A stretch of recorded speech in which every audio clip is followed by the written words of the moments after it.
ဒီအမျိုးသားဟာသူ့ရဲ့တဲတဲမဲမဲဖျားနာနေတဲ့ဦးလေးဖြစ်သူကို12နှစ်တိတိစုစုပေါင်းပြုစုစောင့်ရှောက်ခဲ့တာပါအဖိုးကြီးဘဝရဲ့နောက်ဆုံးအချိန်ကိုရောက်ခါနီးမှာတော့အိမ်ဖြတ်သိမ်းလို့ရလာတဲ့ရော်ချင်းငွေအားလုံးကိုသူ့ရဲ့အရင်ချာသားသမီး2ယောက်ကိုပေးလိုက်ပြီးသူဖြစ်သူကိုတော့အပြင်ဝိုင်းထဲကဟောင်းနှန်းဆုပ်ပြက်နေတဲ့ကြောက်စုံအဟောင်းကြီးတစ်ခုပဲပေးခဲ့ပါတယ်အမျိုးသားရဲ့ဇနီးကတော့ဒါကိုလုံးဝမယုံနိုင်အောင်ဖြစ်သွားပြီးဦးလေးဖြစ်သူကိုအကြိမ်ကြိမ်အတီးပြုမင်းမြန်းခဲ့တယ်ဘာလို့ဟိုဘက်ကဒေါ်လာ2တန်းရပြီးကျမတို့မိသားစုကတော့ကြောက်စုံကြိုးကြီးပဲရရတာလဲဆိုပြီးတော့ပေါ့အမျိုးသားလည်းထိုနေရာမှာတင်လုံးဝဆန့်အံ့ဩသွားခဲ့ရပါတယ်ဒါဟာသူ့ဦးလေးမျက်နှာပေါ်မှာဒီလောက်အထိတင်းမာခိုင်မာတဲ့အမူအရာမျိုးကိုသူပထမဆုံးအကြိမ်မြင်ဘူးတာပါအဲ့ဒီအချိန်မှာတော့အမျိုးသားရဲ့ဇနီးဟာစိတ်ခံစားချက်တွေကိုမထိန်ချုပ်နိုင်တော့ပါဘူးတာအမိသားအဖတမိသားစုလုံးဒီဖိုးကြီးကို12နှစ်တိတိပြုစုခဲ့ကြတာစေဖိုးဝါကတင်တင်နဲ့တင်သူတို့စုဆောင်းထားသမျှငွေတွေအကုန်ပြောင်းခဲ့ရတာလေဒါပေမဲ့နောက်ဆုံးမှာသူတို့ရလိုက်တာကကြောက်စုံကြီးတစ်ခုတည်းပါအဲ့ဒီအချိန်မှာပဲဝမ်းကွဲမကရှေ့တိုးလာပြီးအမျိုးသမီးရဲ့လက်ကိုအသာလေးကင်ကအဖိုးကြီးမှလည်းသူ့အကြောင်းနဲ့သူရှိမှာပါဘာပဲဖြစ်ဖြစ်ဒီကြောက်စုံကဆယ်စုနှစ်များစွာကြာပြီဖြစ်တဲ့တန်မိုးရှိတဲ့ရှေးဟောင်းပစ္စည်းပဲလို့ပြောခဲ့ပါတယ်အမျိုးသမီးကတော့ဝမ်းကွဲမှအကျိုးမြတ်ရသွားပြီးမှဟန်ဆောင်ကောင်းနေတာကိုမကြည့်နိုင်တာကြောင့်အကြီးအကျယ်ရန်ဖြစ်တော့မလို့အလုံးမှာအမျိုးသားကသူ့ဇနီးကိုဘာမှဆက်မပြောဖို့တားလိုက်ပါတယ်အဲ့ဒီနောက်သူကလှဲသေးလေးတစ်စီးကိုနှုတ်ဆက်စွာနဲ့ဆွဲယူလာပြီးကြောက်စုံကိုလှဲပေါ်တင်ကအိမ်ကိုတွန်းပြန်ခဲ့ပါတယ်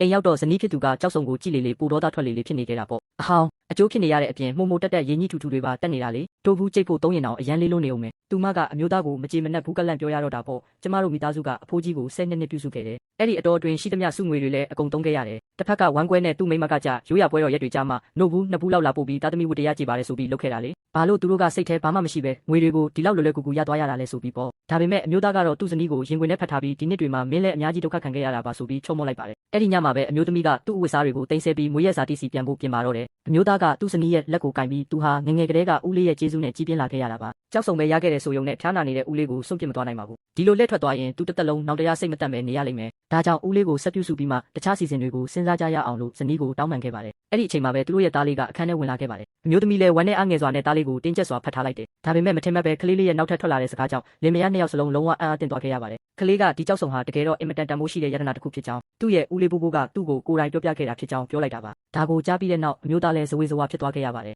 ဇနီးဖြစ်သူကဆိုရင်အဖိုးကြီးတဲတဲမဲမဲဖျားနေတော့ပေါက်ကရတွေပြောခဲ့တာလားဆနေတာများလားလို့တောင်တန်တရားဝင်သွားတယ်ဘာလို့လဲဆိုတော့ကြောက်စုံကိုဘလို့ပဲကြီးကြီးတန်မိုးရှိတဲ့ယတနာနဲ့မတူလို့ပါတကယ်လို့သာအမှန်ဆိုရင်တော့မနဲ့တုန်းကဘာလို့အရာရာကိုရှင်းရှင်းလင်းလင်းမပြောခဲ့တာလဲပေါ့အဲ့ဒီအချိန်မှာအမျိုးသားကသူ့ဇနီးကိုစိတ်အေးထားဖို့ရှေ့ဆက်ပြောခဲ့ပြီးခဏနေဦးလေးစီတွားမေးပြီးအမှန်တရားကိုစုံစမ်းကြဆိုလို့ပြောလိုက်ပါတယ်မကြခင်မှာပဲမိသားစု3ယောက်ဟာကြောက်စုံကိုဦးလေးအိမ်စီပြန်တွန်းသွားခဲ့ကြတယ်ဦးလေးကတော့အဲ့ဒီညမှာသူတို့လာကြတော့မယ်ဆိုတာကြိုသိနေခဲ့တာပါအဲ့ဒီနောက်အမျိုးသားကဦးလေးရဲ့ကတင်ဘေးမှာတွားရက်ပြီးဦးလေးရဲ့ကျွေးမွေးပြုစုခဲ့တဲ့ကျေးဇူးကိုသူဘယ်တော့မှပြန်မဆက်နိုင်ပါဘူးဒါကြောင့်ဒီ12နှလုံးလုံးဦးလေးကိုကျေးဇူးဆက်ခြင်းနဲ့စိတ်တစ်ခုတည်းနဲ့ပဲလုပ်ပေးခဲ့တာဖြစ်ပြီးဘာတစ်ခုမှပြန်မလို့ခြင်းခဲ့ပါဘူးဒီနေ့မှာတော့အဖိုးကြီးတကယ်ဘာရင်းနေခဲ့လဲဆိုတာကိုပဲသိချင်တာပါလို့ပြောခဲ့ပါတယ်အဖိုးကြီးကလည်းဒီ12နှလုံးလုံးသူ့မိသားစုခံစားခဲ့ရတဲ့ဝမ်းနည်းနာကြီးမှုတွေကိုသိနေခဲ့တာပါသူတို့လုပ်ပေးခဲ့သမျှအရာရာတိုင်းကိုလည်းသူ့ရင်ထဲမှာအမြဲတမ်းဆွဲထင်နေခဲ့တာဖြစ်ပါတယ်ဒီနှစ်တွေအတွင်းမှာသူဟာဒီတူဖြစ်သူကိုသူ့အရင်ခြာသားထက်တောင်ပိုပြီးနီးစပ်အောင်ဆက်ဆံခဲ့တာပါဝမ်းကွဲဖြစ်သူကစီးပွားရေးမှာငွေမြောက်များဆုံးရှုံးထားရတယ်လို့ဝမ်းကွဲရဲ့မိမကလည်းလစဉ်အိမ်ရောက်ဝယ်ခအကျွေးဒေါ်လာ2သိန်းကျော်ပေးနေရတာဒီအိမ်ဖြတ်သိမ်းရေးရော်ချင်းငွေဟာသူတို့ဆက်လက်ရည်တည်နိုင်ဖို့အတွက်အသက်ဆက်ပေးတဲ့ကျိုးတမျှဖြစ်နေခဲ့တာပါသူတို့နဲ့ရှင်လိုက်ရင်အမျိုးသားတစ်ယောက်တည်းကသာတည်ငြိမ်ပြီးယုံကြည်စိတ်ချရသူဖြစ်တယ်လို့ဒီကြောက်စုံထဲမှာဝတ်ထားတဲ့လျှို့ဝှက်ချက်ကိုကာကွယ်နိုင်မဲ့သူဖြစ်ပါတယ်ဒါကိုကြားပြီးနောက်လင်မယား2ယောက်စလုံးလုံးဝမိန်မောသွားခဲ့ပေမဲ့မကြခင်မှာပဲလက်တွဲပြီးကြောက်စုံကိုအိမ်ထဲအထိဝိုင်းမတဲဆောင်ခဲ့ကြပါတယ်